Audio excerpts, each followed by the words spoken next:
Haleluya, puji Tuhan. Selamat pagi Bapak Ibu, saudara-saudara yang dikasihi Tuhan.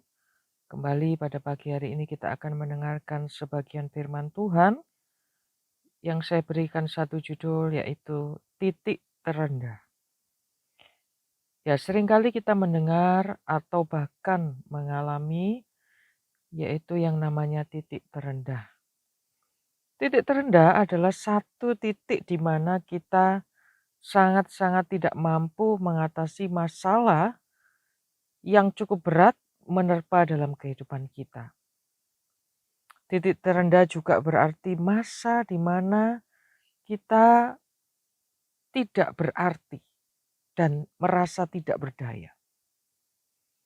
Ya, di dalam Alkitab ada beberapa tokoh-tokoh Alkitab yang mengalami titik terendah dalam hidupnya. Kita coba lihat Yusuf. Di dalam Kejadian 40 ayat 23, Yusuf dalam penjara. Tetapi Yusuf tidaklah diingat oleh kepala juru minuman itu, melainkan dilupakannya. Yang pertama ada seorang Yusuf yang mengalami titik terendah dalam hidupnya, yaitu dilupakan oleh kepala juru minuman raja. Yang pernah ditolong oleh Yusuf, diartikan mimpinya. Dan Yusuf pun berkata, kalau kamu sudah dikembalikan pada posisimu, tolong ingatlah aku. Tetapi pada kenyataannya dikatakan Yusuf dilupakannya. Ya, seringkali kita ada dalam titik di mana kita dilupakan orang-orang yang pernah kita tolong, orang-orang yang dekat dengan kita, dan itu merupakan pukulan yang berat untuk kehidupan kita. Yang kedua, ada Ayub dan penderitaannya. Dalam Ayub 2 ayat yang ke-8 dikatakan, lalu Ayub mengambil sekeping beling untuk menggaruk-garuk badannya sambil duduk di tengah-tengah abu. Ya, ini juga merupakan titik terendah dari kehidupan Ayub, di mana Ayub mengalami hal yang sangat-sangat berat. Bukan hanya kehilangan keluarganya, hartanya, tetapi juga kesehatannya. Dikatakan bahkan Ayub mengambil sekeping beling untuk menggaruk-garuk badannya. Sungguh keadaan yang sangat-sangat berat bagi seorang manusia. Dan yang ketiga ada kisah Naomi dengan pengalaman pahitnya, dengan kisah pahitnya. Rut 1 ayat yang ke-20, tetapi ia berkata kepada mereka, janganlah sebutkan aku Naomi, sebutkanlah aku Mara, sebab yang Maha Kuasa telah melakukan banyak yang pahit kepadaku. Ya, kita juga melihat bagaimana kisah Naomi. Ya, dia kehilangan suaminya, dia kehilangan anak-anaknya. Dia juga pulang dengan tangan yang hampa ke negerinya. Dan Naomi memutuskan dalam hidupnya bahwa jangan panggil aku lagi Naomi, tetapi sebut saja aku Mara, yaitu artinya pahit. Inilah contoh-contoh pribadi atau tokoh Alkitab yang mengalami titik terendah dalam kehidupannya. Dilupakan orang, ya menderita karena sakit penyakit, menderita karena kehilangan segalanya. Ya, mungkin juga ada di antara kita yang mengalami hal-hal ini, yang membuat kita menjadi merasa dalam titik terendah dalam kehidupan kita. Ya, menjadi sebuah pertanyaan, mengapa kita merasa berada di titik terendah? Ya, jawabannya hanya satu, yaitu karena kita berpikir dan merasa demikian. Kita merasa bahwa tidak ada jalan keluar lagi, merasa tidak dapat maju lagi, merasa tidak mengerti harus berbuat apa, merasa kita sudah ditinggalkan orang lain, merasa kita sendirian. Ya, seringkali itulah yang kita alami. Ya, seringkali kita menyerah. Bahkan seperti yang dialami oleh Ayub. Dalam Ayub 3 ayat 11 dikatakan, mengapa aku tidak mati waktu aku lahir? atau binasa waktu aku keluar dari kandungan. Bahkan Ayub pun dalam titik terendahnya, dia bisa merasa menyerah.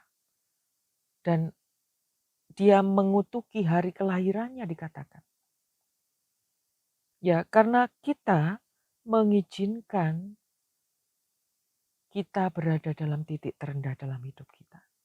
Inilah alasan mengapa kita berada dalam titik terendah. Ya, yang membuat kita lama pada titik terendah adalah karena kita menyerah, putus asa, marah, perasaan mengasihani diri. Yesus sendiri pernah berada dalam titik terendah dalam hidupnya.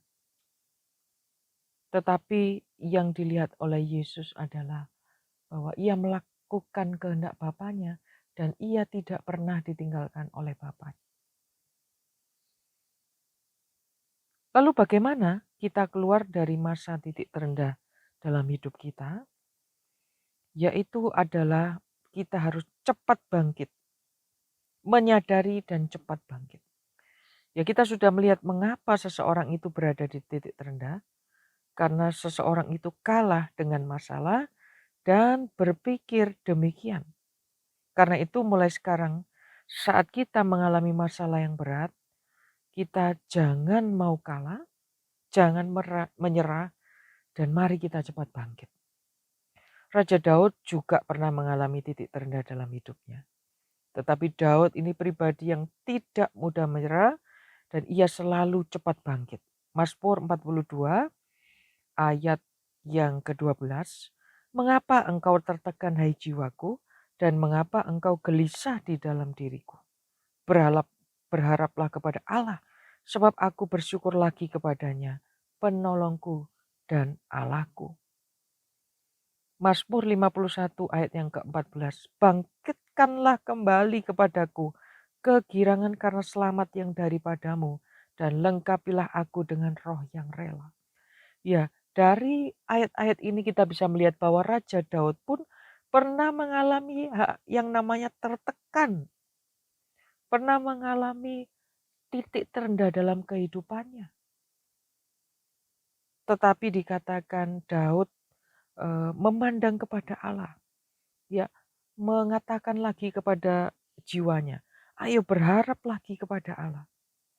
Sebab Allah itu adalah penolong. Ya. Ayo kembalilah, bangkit jiwaku dikatakan. Ya. Jadi saat kita mengalami titik terendah dalam kehidupan kita, jangan terus berlarut-larut di dalamnya, tetapi mari kita cepat bangkit. Ya, yang kedua, meyakini rancangan damai sejahtera Tuhan. Yeremia 29 ayat 11. Sebab aku ini mengetahui rancangan-rancangan apa yang ada padaku mengenai kamu. Demikianlah firman Tuhan, yaitu rancangan damai sejahtera dan bukan rancangan kecelakaan. Untuk memberikan kepadamu hari depan yang penuh harapan. Ayub 23 ayat 10. Karena ia tahu jalan hidupku. Seandainya ia menguji aku akan timbul seperti emas. Ya, yang membuat tokoh-tokoh ini bisa melewati titik terendahnya adalah karena mereka meyakini rancangan Tuhan atas hidup mereka. Mereka meyakini bahwa rancangan Tuhan atas hidup mereka itu pasti yang terbaik. Seperti juga Ayub mengatakan bahwa Tuhan itu tahu jalan hidupku. Tuhan itu merancangkan yang terbaik dalam hidupku. Karena itu aku percaya aku akan timbul seperti emas. Puji Tuhan, inilah dua hal yang membuat kita bisa melewati titik terendah dalam kehidupan kita. Yang pertama, mari kita cepat bangkit. Mari kita cepat bangkit di dalam nama Tuhan Yesus. Dan yang kedua, mari meyakini rancangan damai sejahtera Tuhan dalam kehidupan kita. Puji Tuhan, mari kita satu dalam doa. Bapa kami dalam surga, kami mengucap syukur buat firman-Mu dan janji-Mu yang mengingatkan kami pada pagi hari ini. Untuk kami terus mempercayai rancangan damai sejahtera Tuhan dalam kehidupan kami. Terima kasih Tuhan, kami serahkan sepanjang hari ini ke dalam tangan-Mu. Kiranya Tuhan yang memberkati dan menyertai kami selalu. Di dalam nama Tuhan Yesus Kristus. Haleluya. Amin.